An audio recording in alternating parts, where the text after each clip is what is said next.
Hi everyone, this is Jamie Proviance, making today filet mignon with port, cherries, and thyme. You may be familiar with the expression dress to impress. Well, this is grilling to impress. This is the recipe you want to pull out when the new boss is coming over, or maybe the in-laws, or anyone in the neighborhood who just needs to be dazzled. This is absolutely delicious recipe.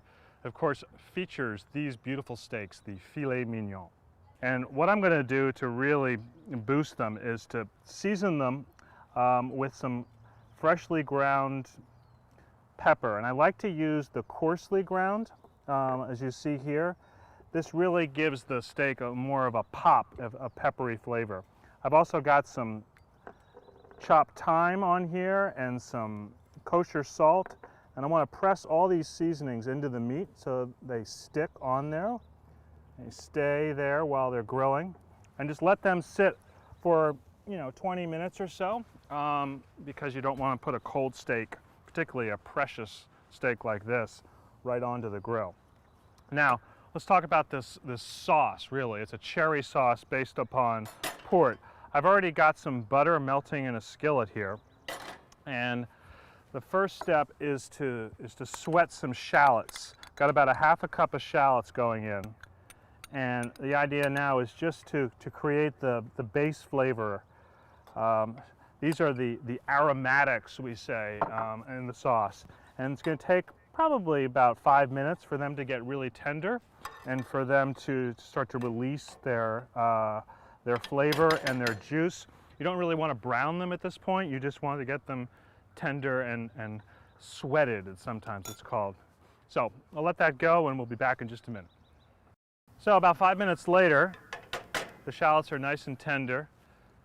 Now I'm going to add a little bit of thyme and just let those cook in the butter and the shallots for 10 seconds or so. It really does release the oils in the herb. It smells fantastic. You can tell this is going to be a fabulous sauce. Now we've got one type of cherry going in. These are the dried cherries and the port. Now be careful when you do this. There's alcohol in this port. In fact, it's a good idea to take the pan off of the heat and then pour it in, put it back over the fire, and be careful. It may actually flame up at this point. If it does, don't panic, it's fine. All the alcohol will burn off. What we want to do now is reduce that pork, which means to cook it until about half of it evaporates, and that's going to concentrate the flavors, and it's going to begin to sort of tighten up the sauce and make something really luscious and delicious. So the port has reduced nicely. There's about a half a cup of that left in there. Now we do the second reduction, which is with beef broth and a second kind of cherry. In this case, these are fresh Bing cherries, or whatever fresh cherries that happen to be in season where you are.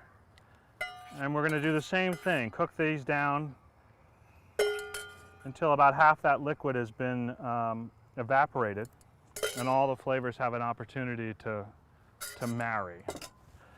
Now is a good time to, well, either finish the sauce or grill the steaks. What you could do is just reduce this down by half and then stop, set the sauce aside, and then finish it right before you're going to serve, and you finish it by adding a little bit of butter and seasonings. Or you could do what I'm about to do, which is to go ahead and grill the steaks now, let this continue to reduce, and the sauce and the steaks should be finished just about the same time. Got my grill set up for high heat because I'm doing steaks.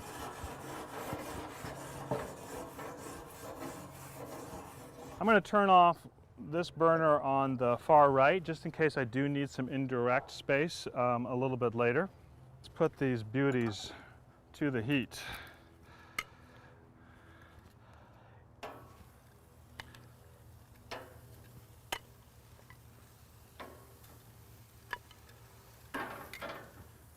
The key now is to let these go for at least 3 or 4 minutes. Just don't touch them and close the lid.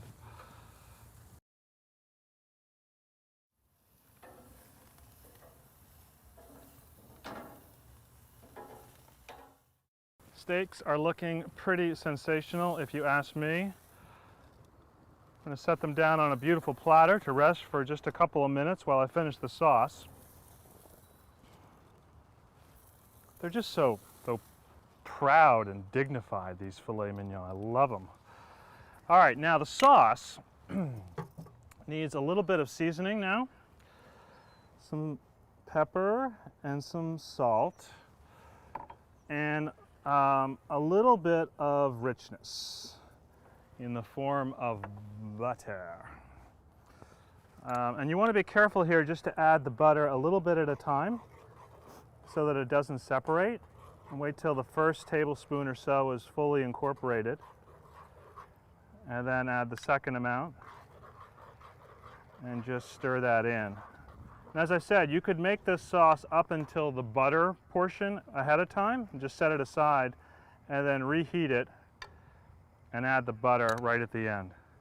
But as you can see, this gives the sauce this nice sheen and richness.